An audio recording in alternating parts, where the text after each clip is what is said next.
Olá, sou o Dr. Márcio Renzo, fisioterapeuta, e este é o Na Onda do Bem-Estar Feminino, aqui no programa Quarta Onda da Virginia Agnoni. Hoje vamos falar sobre bruxismo.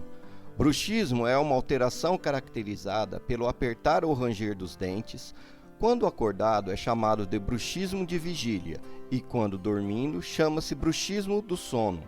Pode acometer crianças e adultos. As causas ainda não foram totalmente esclarecidas, mas fatores psicológicos têm sido apontados como a principal origem.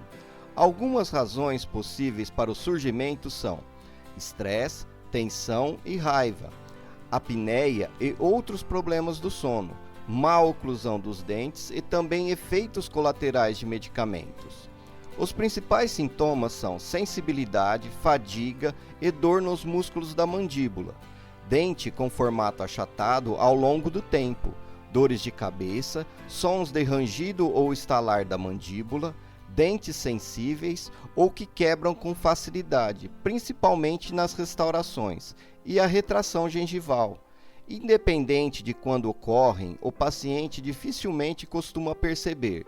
Geralmente, os familiares que relatam ao paciente ou quando o paciente procura o dentista para algum outro tipo de tratamento.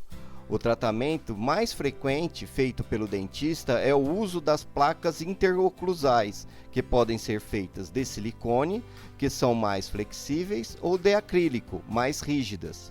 A fisioterapia ajuda no alívio da tensão muscular dos músculos da mandíbula, através de técnicas de massagem e de eletrofototermoterapia, prevenindo as dores de cabeça, dores na região e as alterações dentais.